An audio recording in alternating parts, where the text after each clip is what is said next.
పంచలాంగలక దాన విధానం శ్రీమత్సుడు మనువుకి ఇట్లు చెప్పెను. ఇప్పుడిక అనుత్తమమగు పంచలాంగలక దానమును మహాదానపు విధానం తెలిపెదను.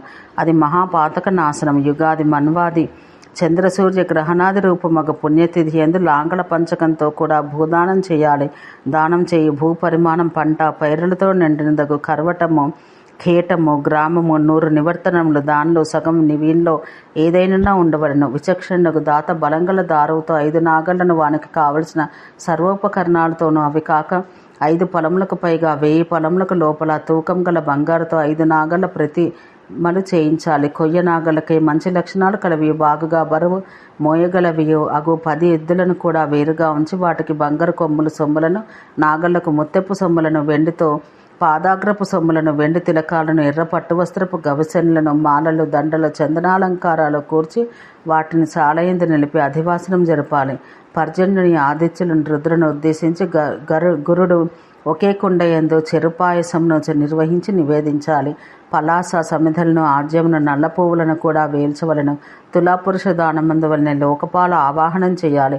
తర్వాత మంగళవాద్య వైదిక ధ్వనులతో బ్రాహ్మణులు చేసి స్నానం చేయించుకుని యజమానులు తెల్లని వస్త్రాలను పూలను ధరించి ద్విజ దంపతులను ఆహ్వానించి వారిని బంగారు దండలతో ఉంగరములతో కడియములతో మురుగులతో మణులతో పట్టు వస్త్రాలతో పూజించాలి. ఉపస్కరములతో కూడా శయ్యను ఒక పాడి ఆవును వారికి ఇయ్యాలి. అంతకుముందే అష్టాదశ ధాన్యాలను అధివాసనం చేసి ఉండి ఈ చెప్పిన సర్వసామాగ్రిని అగ్నిని బ్రాహ్మణులకు త్రిప్రదక్షిణించి దోసిట పువ్వులు పట్టుకుని ఈ మంత్రం ఉచ్చరించుచు అవన్నీ ఆచార్యుడు మొదలగు వారికి ఇయ్యాలి. సర్వదేవగణములను చరస్థావర భూతములను దురంధరమగు నాగళ్ళ అవయములందే ఉండను. కావున అట్టివాని దయచే నాకు శివుని యందు భక్తి కలుగుగాక.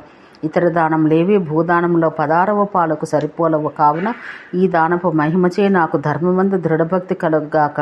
7 మూరల పొడవు ఒక దండమనియు 30 దండముల చదరపు భూమి నివర్తనమని వ్యవహారమనియు దాని నుండి 3వ వంతు తగ్గింది గోచరము పరిమాణమని ప్రజాపతి వ్యవస్థ చేసి ఉండను. అనగా 40,000 చదరపు మూరల నివర్తనం.